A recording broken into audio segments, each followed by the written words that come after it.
महाराष्ट्र दो हिस्सों में टूट रहा है। जी हाँ, भारत का सबसे अमीर स्टेट महाराष्ट्र एक बड़ी वियर्ड प्रॉब्लम से जूझ रहा है। इस मैप को देखो। ये मैप महाराष्ट्र के हर डिस्ट्रिक्ट की जीडीपी पर कैपिटा दिखाता है। यानी उदाहरण के लिए पुणे की जीडीपी पर कैपिटा 5,23,000 है, तो इसका मतलब है कि पुणे डिस्ट्रिक्ट का हर व्यक्ति महाराष्ट्र की जीडीपी में 5,23,000 रुपए का एडिशन करता है। अब अगर महाराष्ट्र के बीच से एक लाइन ड्रॉ करी जाए तो एक वियर्ड ट्रेंड देखने को मिलता है। इस लाइन के ईस्ट में आने वाले लगभग सारे डिस्ट्रिक्ट बहुत पुअर हैं, जबकि इस लाइन के वेस्ट में पड़ने वाले डिस्ट्रिक्ट रिच हैं। कुछ समझे कि असल में इंडिया के रिचेस्ट स्टेट महाराष्ट्र में कितनी ज्यादा डेवलपमेंट डिस्पैरिटी एग्जिस्ट करती है। एक तरफ है वेस्टर्न पार्ट जहां पैसे की कोई कमी नहीं है, वहीं दूसरी तरफ ईस्टर्न पार्ट में इतनी गरीबी है। यही रीजन है कि ईस्टर्न महाराष्ट्र 11 डिस्ट्रिक्ट्स अकोला, अमरावती, बुल्धाना, वाशिम, यवतमाल, भंडारा, चंद्रपुर, गडचिरोली, गोंडिया, नागपुर और वर्धा अलग होकर एक नए स्टेट बनाना चाहते हैं, जिसका नाम होगा विदर्भा। और ये डिमांड 1930 में ही स्टार्ट हो गई थी, जब गवर्नमेंट के कंटिन्यूस नेग्लिजेंस की वजह से इस रीजन का डेवलपमेंट नहीं हुआ।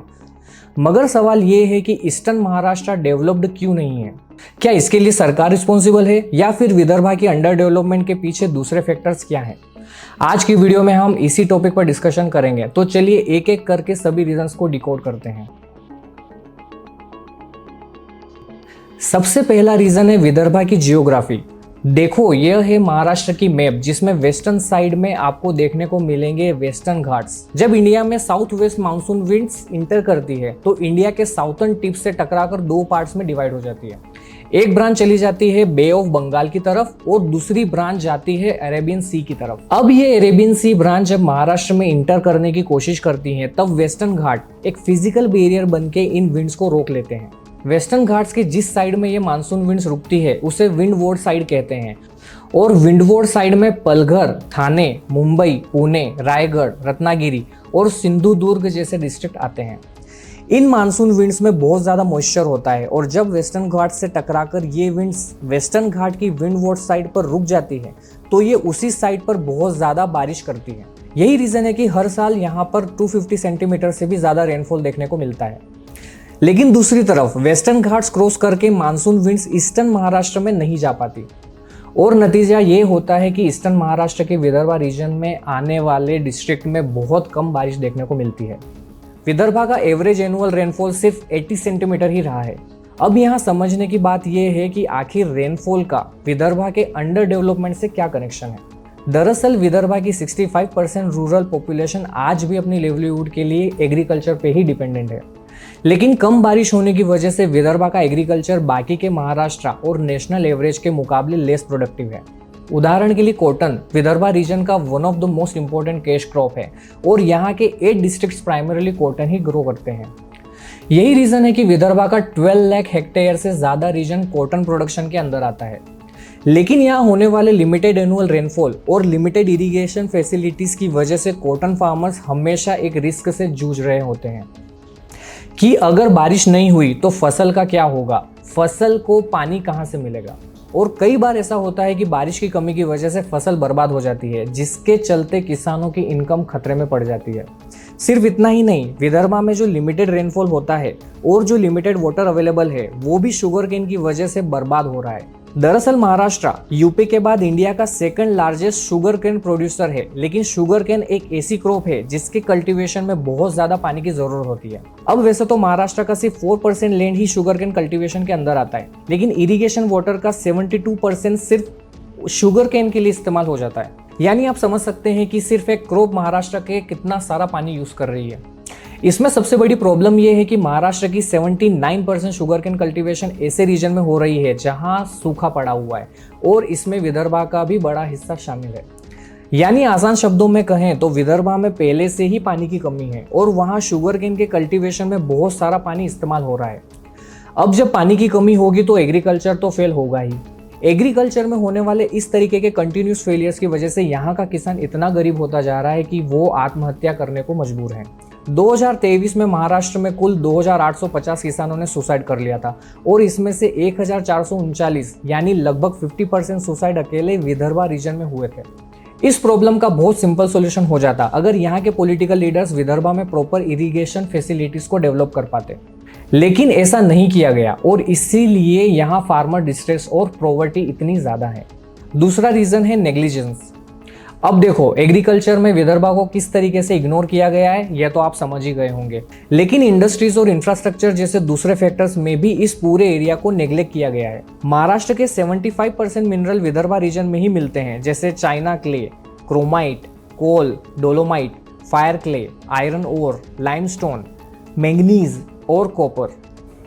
अब इतने सारे मिनरल जहां मिलेंगे वहां इंडस्ट्रीज का डेवलप होना तो एक नेसेसिटी बन जाती है, लेकिन विदर्भा में कोई मेजर इंडस्ट्री एग्जिस्ट नहीं करती, बल्कि यहाँ के रिसोर्सेज का इस्तेमाल करके वेस्टर्न महाराष्ट्र को डेवलप किया जा रहा है। यानी मिनरल्स के लिए विदर्भा का एक्सप्लोटेशन तो हुआ है, लेकिन बदले में यहाँ के लोगों को उसका कोई बेनिफिट नहीं मिला। तीसरा रीजन है माइग्रेशन। इंडस्ट्रीज की अब्सेंस और एग्रीकल्चर का फेलियर की वजह से विदर्भा की इंगेज पॉपुलेशन महाराष्ट्र के दूसरे पार्ट्स में और इंडिया की बाकी स्टेट्स में माइग्रेट करने को मजबूर है। इस माइग्रेशन की वजह से विदर्भा अपने वैल्यूएबल ह्यूमन रिसोर्सेज को खोता जा रहा है, और ये भी एक बहुत बड़ा रीजन है जो फ्यूचर में इंडस्ट्रीज को विदर्भा रीजन में सेटल होने के लिए डिटर कर सकता है। अब ये तो बात हुई प्रॉब्लम्स की, लेकिन आखिर विदर्भा की इन प्रॉब्लम्स का सोल्व कैसे किया जा सकता है, चलिए जानते हैं। सबसे पहले यहाँ के एग्रीकल्चर और फार्मर डिस्ट्रिक्ट्स को दूर करने की जरूरत है। इसके लिए इंपॉर्टेंट है कि महाराष्ट्र में प्रॉपर इरिगेशन फैसिलिटीज को डेवलप किया जाए, क्योंकि जब इरिगेशन फैसिलिटीज होंगी तभी फार्मर्स की रेनफॉल पर डिपेंडेंसी कम होगी और फार्मर्स कम बारिश होने पर अच्छे से क्रॉप्स का कल्टीवेशन कर पाएंगे। हालांकि इरिगेशन फैसिलिटीज डेवलप करने के साथ साथ क्रॉप्स के बारे में अवेयरनेस क्रिएट करना भी बहुत जरूरी है, क्योंकि ऑलरेडी जिस रीजन में इतनी कम बारिश हो रही है वहां शुगर केन जैसी वाटर इंटेंसिव क्रॉप को कल्टीवेट करना जस्टिफाइड नहीं है। इसकी जगह दूसरी कैश क्रॉप्स को प्रमोट किया जाना चाहिए, जो ना सिर्फ किसानों के लिए बेनिफिशियल हो बल्कि जिनमें रिलेटिवली कंपनी की जरूरत पड़ती हो। इससे फार्मर्स की इनकम पर कोई भी इम्पैक्ट नहीं पड़ेगा और क्रिटिकल ग्राउंड वाटर को भी सेव किया जा सकेगा। इस रीजन में proper rain water harvesting techniques का यूज करके इस पानी को लेक्स और पॉन्ड्स में सेव किया जा सकता है, ताकि फ्यूचर में कम बारिश होने पर एग्रीकल्चर के लिए इस पानी का इस्तेमाल किया जा सके। विदर्भा के मिनरल रिसोर्सेज का फायदा यहाँ के लोगों को भी मिलना चाहिए, इसीलिए इंपॉर्टेंट है कि इंडस्ट्रीज को यहाँ लेकर आया जाए। इसके लिए जरूरत होगी विदर्भा रीजन में प्रॉपर इंफ्रास्ट्रक्चर की। एग्जाम्पल के लिए ट्रांसपोर्टेशन के लिए प्रॉपर रोड्स और रेलवे नेटवर्क, इंडस्ट्रीज के लिए रेगुलर पावर सप्लाई और वाटर की रेगुलर अवेलेबिलिटी। इसके साथ गवर्नमेंट की पॉलिसीज जब विदर्भा रीजन को इंडस्ट्रीज के लिए फेवरेबल डेस्टिनेशन बनेगी तो इंडस्ट्रीज यहाँ पर सेटअप होंगी। इतना ही नहीं, यहाँ पर इंडस्ट्रीज सेटअप होंगी तो यहाँ के यूथ का माइग्रेशन भी रुकेगा, जिसकी वजह से विदर्भा का ह्यूमन रिसोर्स विदर्भा में ही रह पाएगा। इसके अलावा अल्टरनेटिव इनकम सोर्सेज को डेवलप करने के लिए इस रीजन के टूरिज्म को भी बूस्ट दिया जा सकता है, और यहाँ पर वाइल्ड लाइफ टूरिज्म का बहुत अच्छा स्कोप है। इस रीजन में पेंच, नावागांव, तड़ोबा अंधारी और गुगामल जैसे national parks, Melghat, bore, Tadoba जैसे टाइगर रिजर्व्स और बोर कोका जैसे बहुत सारी वाइल्ड लाइफ सेंचुरीज मौजूद हैं। यहाँ पर टूरिस्ट को अच्छी फैसिलिटीज देकर नेचर और वाइल्ड लाइफ के साथ जोड़ा जा सकता है, जिससे रीजन की इकोनॉमी पर एक सिग्निफिकेंट इम्पैक्ट देखने को मिलेगा। यहाँ पर टूरिस्ट को अच्छी फैसिलिटीज देकर नेचर और वाइल्ड लाइफ के साथ जोड़ा जा सकता है, जिससे रीजन की इकोनॉमी पर एक सिग्निफिकेंट इम्पैक्ट देखने को मिलेगा। ये सारे स्टेप्स लेने के बाद ही विदर्भा का इकोनॉमिक डेवलपमेंट होगा, और इकोनॉमिक डेवलपमेंट के साथ ही सोशल फैब्रिक को मजबूत बनाया जा सकेगा। इकोनॉमिक डेवलपमेंट से यहाँ की लोकल पॉपुलेशन में ये भावना आएगी कि बाकी महाराष्ट्र की तरह ही उनका भी डेवलपमेंट हो रहा है। इससे उनको महाराष्ट्र से अलग होने की जरूरत ही महसूस नहीं होगी। सिर्फ यही नहीं, महाराष्ट्र जो देश में $1 ट्रिलियन की इकोनॉमी बनने की रेस में सबसे आगे चल रहा है, उसमें विदर्भा भी अपना मेजर कंट्रीब्यूशन दे पाएगा।